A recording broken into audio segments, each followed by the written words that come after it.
friends, it's Rana and welcome to the second installment of my Do We Match series, a series in which every month or so I read one of my favorite booktubers' favorite books of 2020, and I make a video for each booktuber where I discuss the books that I read and give them ratings, and according to the ratings that I give these books, I have a set of points for each book, and at the end of each episode, each booktubers will have a final score.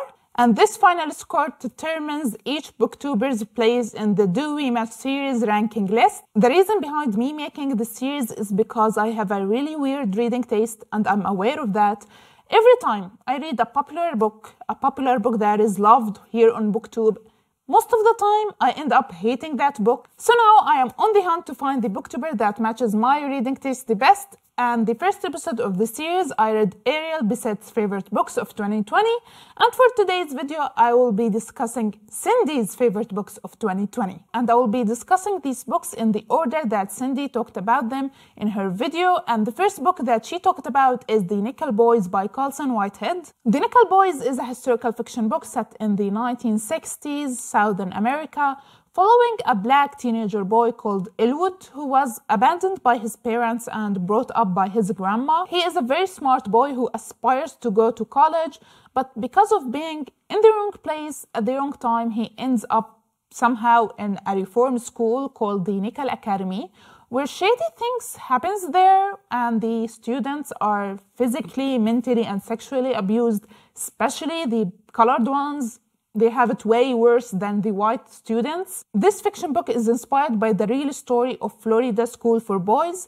I highly recommend you to go and read about it because it is terrifying and worse than this book. This is not the first time I read anything by Colson Whitehead. I actually started 2021 by reading his other book, The Underground Railroad, and I think it may be my last time reading anything by him. I don't think he is the author for me. Even though his subject matters is what really drew me to reading books. I really love reading books, fictional books about real life events, but I didn't enjoy his execution and his writing style. You go into this book thinking that it will be hard-hitting and emotional, but it ends up being lackluster. Whitehead's writing style lacks emotion, and while reading his books, you feel like it is more like a non-fiction book reciting events rather than being a literary fiction book. The subject of the book and the idea of shedding light on the story of the Florida School for Boys is very important, but when I was reading the book, I felt really disconnected and detached from the story and the characters, and most of the time I was feeling bored by it, which I think wasn't supposed to happen. I give this book 3 out of 5 stars, and as Cindy did, I will be reading you one of the quotes that I liked from each one of the books. And in this book, the quote that I liked is, "Perhaps his life might have veered elsewhere if the US government had opened the country to colored advancement like they opened the army. But it was one thing to allow someone to kill for you and another to let him live next door." The next book is The Nightingale by Kristen Hanna. Another historical fiction book on the list, but this one is set in Nazi-occupied France during the Second World War, following two very different sisters, Isabelle and Vienne. The older sister, Vienne, lives in a small French village with her husband, but she was forced to say goodbye to him because he was drafted for the war. After a while, the Nazi soldiers take a hold of this village that Vienne lives in, and we follow her journey and fight to survive with her daughter and to stay safe in these dangerous times. The younger sister, Isabelle, she is the rebellious out of the two, and she was left numerous times by her father in boarding schools. But after the war started, she took a very important role in participating in it in such an unusual way that wasn't expected from a woman to take such a role back then. The character of Isabelle was heavily inspired by a Belgian lady called Andriette Dujardin, who was better known as Didi. You really need to go and read her story. It is really fascinating. I read this book back in 2016 and it is one of my all-time favorite books. I adore it. I made my sister and one of my friends read it. That's how much I loved it. I still vividly remember it even though it's been 5 years, and I think that shows how much I was affected by it. The beginning of this book was a little bit slow, but I quickly found myself getting attached to the characters, and I found the writing style to be absolutely stunning. This book will play with your emotions and leave you sad and miserable. There were many shocking and devastating scenes that actually moved me to tears, which is very rare.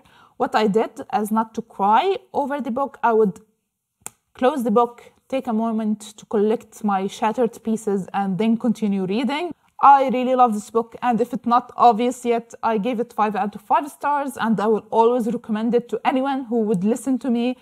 And for the quote, I think the most iconic quote in this book must be the opening line, which reads, "If I have learned anything in this long life of mine, it is this.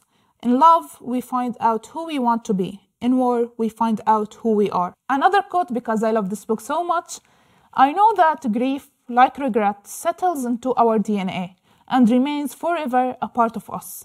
The next book is Men We Read by Jasmine Ward. This book is a memoir by the author where she tells us the stories of 5 men in her life who she lost in the span of 5 years due to different causes and reasons like accidents, drugs, suicide, etc. This book chapters alternate between her and her family's story in one chapter, and then in the following chapter she tells us the story of one of these men. Jasmine grew up in poverty in Mississippi with a very strong mother and a cheating, selfish, emotionally manipulative father who I detest. Jasmine's writing is so beautiful, I admit that, but the book overall felt like a 3 stars for me until I reached the part where she talked about her brother's death. The writing in the parts where she talked about her brother was even more beautiful, and you could feel her emotions and grief pouring out of the book. So because of that, I ended up raising my rating of this book to 4 stars out of 5. There was one thing that bugged me in this book, and I wasn't planning to mention it in this video because I didn't want to appear as an insensitive asshole. But in the end, I changed my mind because maybe someone could explain it to me. Throughout the book, there was this phrase that was mentioned multiple times, whether during or after a death of someone, and I didn't understand it. They kept saying that they are killing them. But who are they? Even the author asks herself this question when people around her kept repeating that phrase, but I didn't find the answer in this book. I suppose that she means the rich white people maybe, or the government, but either way, it doesn't make sense because of the reasons of the deaths. 2 deaths were due to car accidents. One was by a murder by an unknown killer, a suicide, and the last one was by drugs. So who do they mean by they were killing us? Because I still don't know. There was also some heavy emphasis on poverty, but at the same time, nearly every single page, it was mentioned that they were heavily drinking and doing drugs. It doesn't make sense. If you are poor, why are you heavily drinking and doing drugs that is killing you? Then blaming it on poverty that you are drinking and consuming drugs to forget your living situation. I'm sorry if I am being rude or mean, but I'm being honest because alcohol and drugs won't help you forget. It will make your situation even worse than that. A quote I found to be powerful is, "After I left to New York, I found the adage about time healing all wounds to be false. Grief doesn't fade. Grief scabs over like scars and pulls into new, painful configurations as it knits. It hurts in new ways. We are never free from grief. We are never free from the feeling that we have failed. We are never free from self-loathing. We are never free from the feeling that something is wrong with us, not with the world that made this mess." The next book is Little Fires Everywhere by Celeste Ng.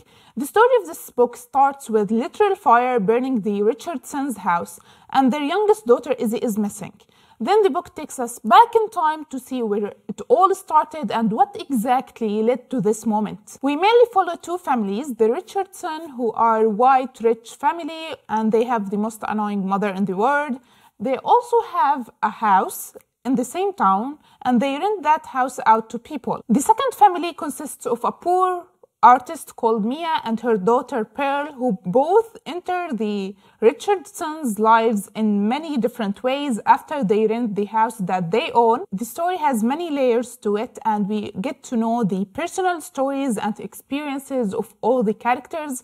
As for myself, I was mostly fascinated with Mia's past. I read this book back at the start of 2020, so I don't have much to say about it right now. Aside from that, it was a really good, slow-paced book that focuses a lot on the characters, and it had some small little reveals scattered throughout it to make it more interesting. I give it 4 out of 5 stars. As for a quote I liked, "Sometimes you need to scorch everything to the ground and start over.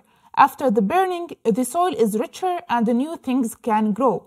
People are like that too. They start over. They find a way." Next is One to Watch by Kate Stayman London. I honestly don't know why I keep torturing myself by reading contemporary romance books when I know I won't like them, most of the time at least. And let me tell you what this book is about before dragging it, because I have a lot to say about it. We follow a plus-sized fashion blogger called B, who is in love, hear this out, with her engaged friend. And she gets her heart broken when he ghosts her after sleeping with her, i.e.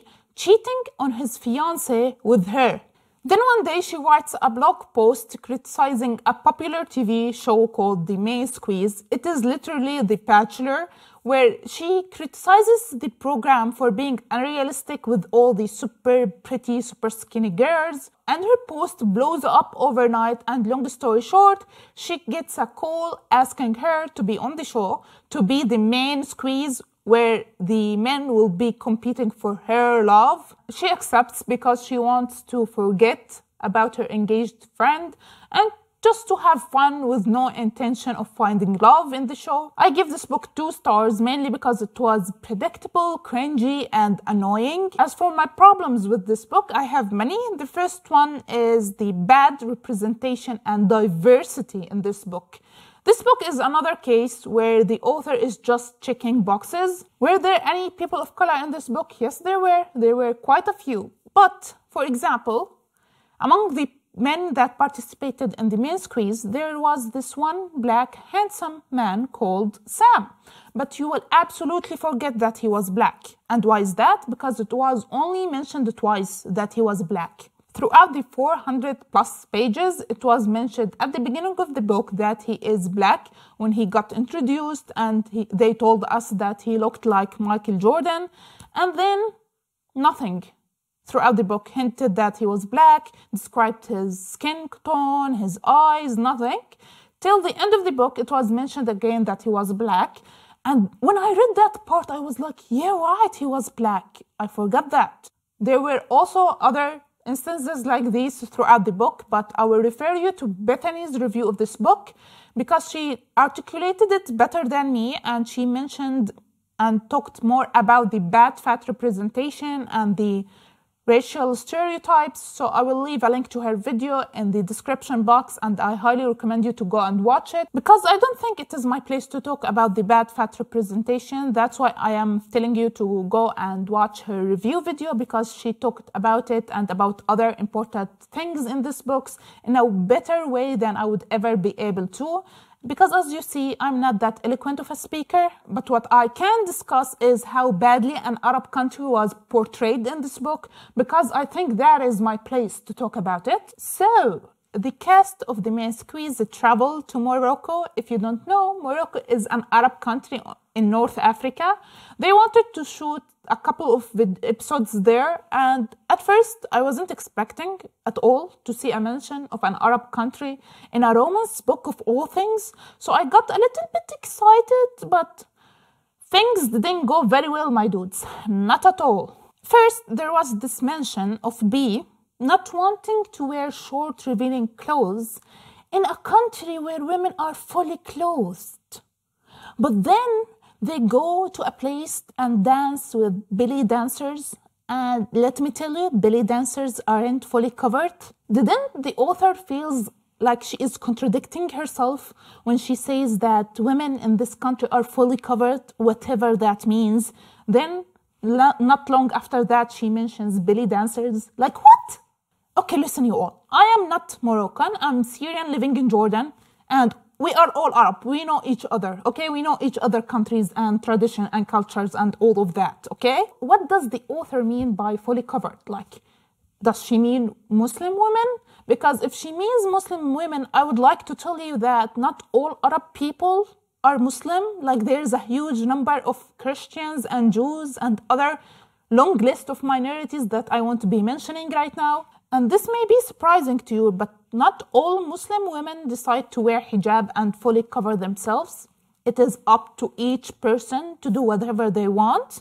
I know, shocking. Especially in the North African countries and the Levant area, people wear whatever they want to wear. Maybe you will have some issues in the Gulf countries because of different rules there. Muslim girls and women have the freedom to wear whatever they want. They all come in different shapes and forms, and they don't all look the same with the same type of clothes. There are the Muslim girls who decides not to wear hijab and their hair is out and they wear whatever they want. Then there is the Muslim girls who wear hijab, only hijab, and covering their hair with normal clothes. Then there are some girls like me who decides to cover their hair with hijab and wear some long, modest clothes called abayas or jilbabs. And at the end, the last type of Muslim girls who decide to fully cover, like covering their face, eyes, and hands, wearing flowy clothes. And that's okay. Not all Muslim women are fully covered, because that's a stereotype, honey. Besides, no Arab people give two fucks about what a tourist is wearing in their country, because they can't tell that you are a tourist. So if you are a tourist wearing short clothes in Morocco, for example, no one will blink an eye, because there are so many tourists here and we don't care what you are wearing. Another thing that got me really angry, they went to shoot some scenes in a hammam. If you don't know, hammam is a public bath. So they went to shoot some scenes in a public bath. But that wasn't the problem. The problem is that they went to a mixed hammam.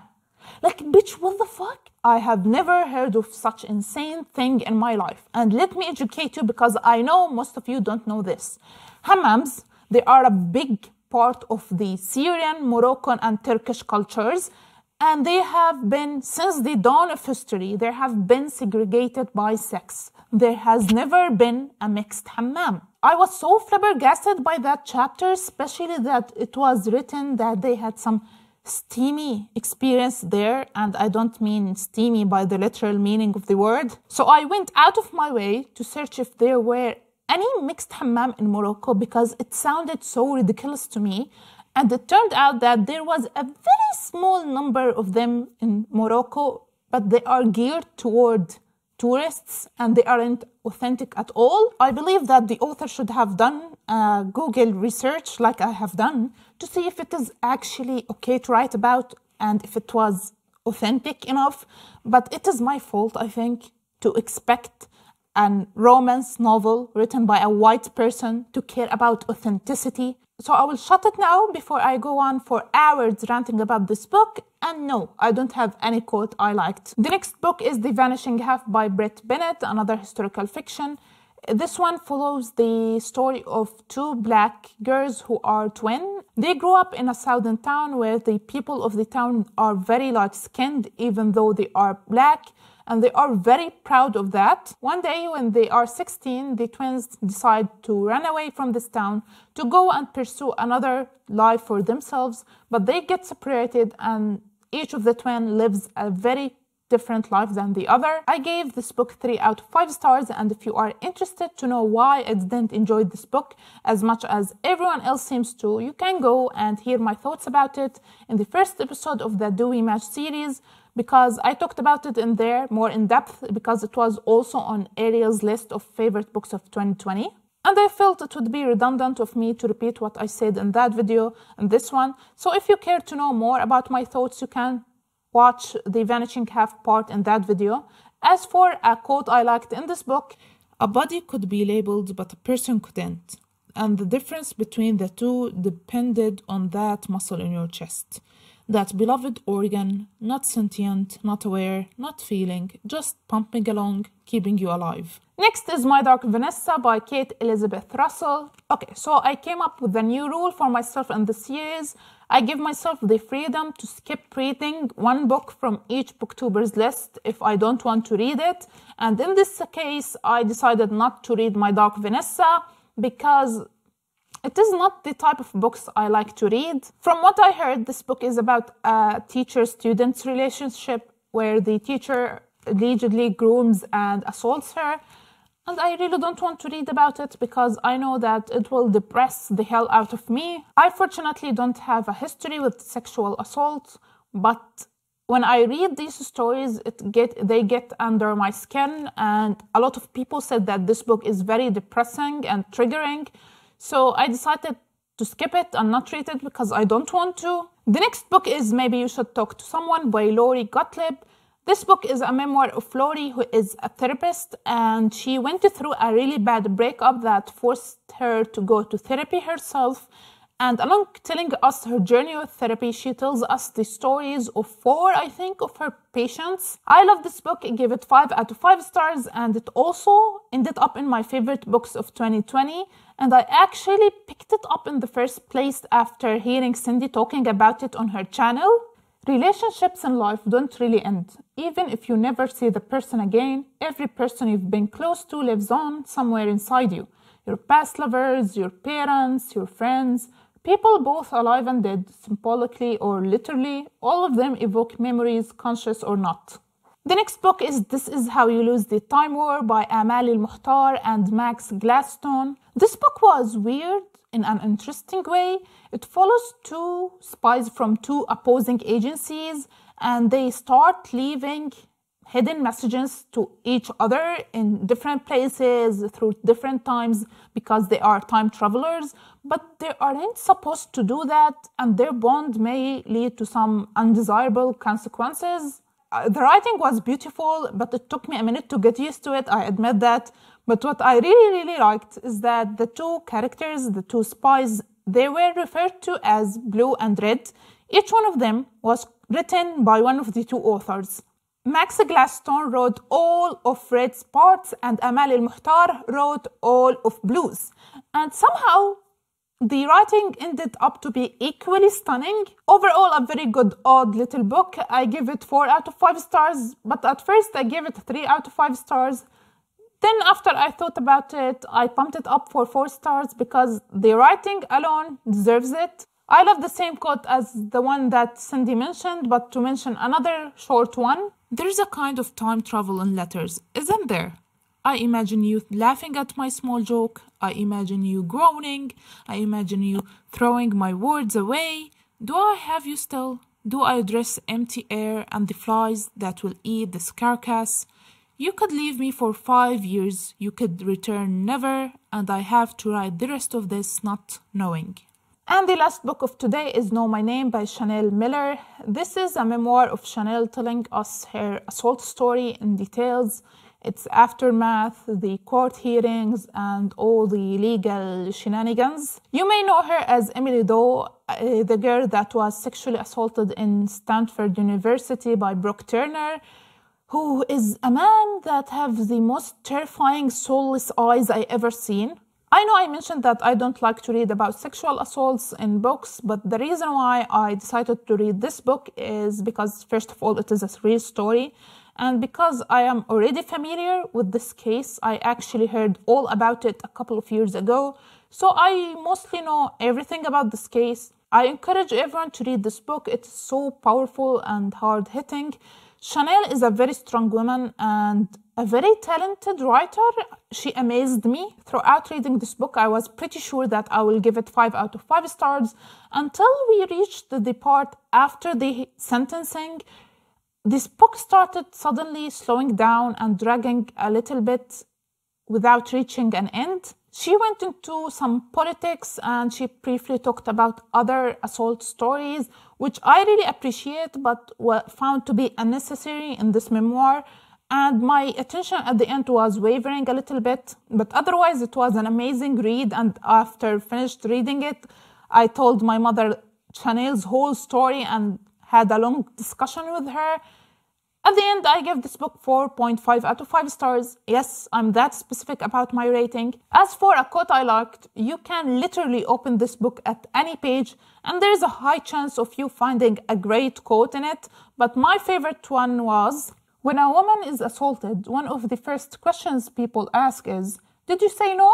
This question assumes that the answer was always yes, and that it is her job to revoke the agreement, to defuse the bomb she was given. But why are they allowed to touch us until we physically fight them off? Why is the door open until we have to slam it shut? So that was all of Cindy's favorite books of 2020, and her final score out of 100 is 78.4. I really thought that we would have a higher matching point, but I think One to Watch ruined it a little bit for us. And that score will put Cindy in the second place of the ranking list, and the list currently looks like this. So that's it for today's video. I hope you liked it. Please subscribe to see my future videos, and I will see you next time. Bye!